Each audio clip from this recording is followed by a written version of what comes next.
That the two elders will receive access to the regalia, especially the rod of Aaron, does not mean they will know when, how, and under what circumstances to use any of these objects. They are magical, as we have previously demonstrated, and the two elders, especially in our modern scientific world, won't necessarily intuitively know what to do. In fact, Moses had to be taught how to use the rod before appearing before Pharaoh. The Lord instructed him on how to turn the rod into a serpent and back into a rod again.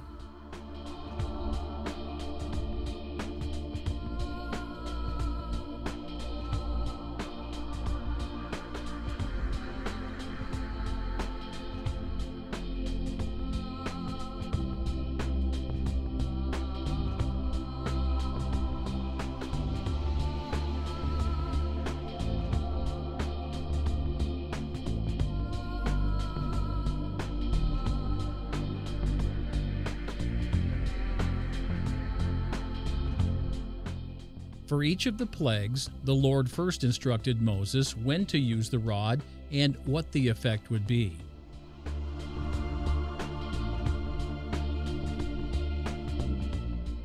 Later, when the Israelites were pinned against the Red Sea by Pharaoh's army, Moses had to be told to lift the rod over the sea to divide it, so that the children of Israel could cross.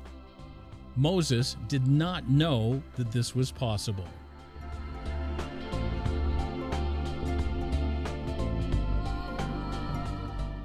When the Israelites complained to Moses about the lack of water, Moses in turn complained to the Lord. The Lord told Moses to take the rod and strike the rock of Horeb. And when he had done so, water would and did come out. Again, Moses had not thought of using the rod for this purpose.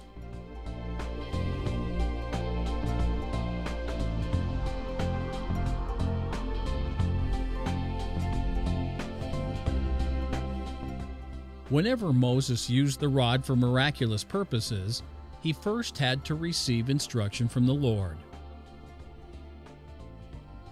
Both Lehi and Nephi, after receiving the Liahona, also had to learn its uses and how to make it work. To begin with, the Lord told Lehi to look for writing on the ball.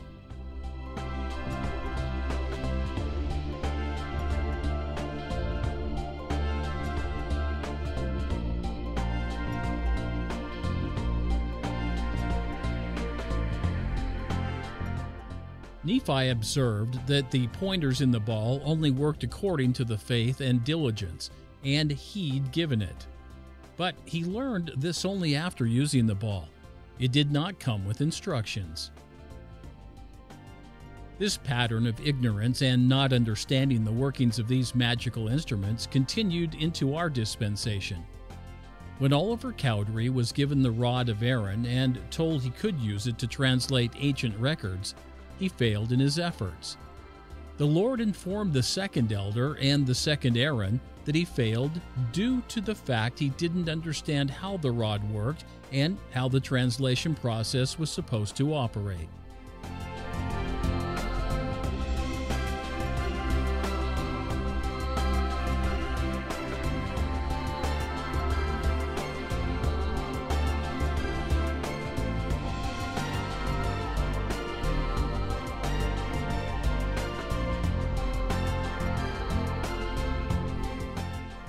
For the future first and second elders, instruction and guidance will also be necessary.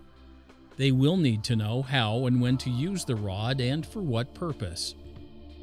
As with the miracles of the Exodus, timing will be important for the future miracles to be performed by the first and second elders. As we will document in future videos, the sign of the Son of Man will appear above Earth at a designated time.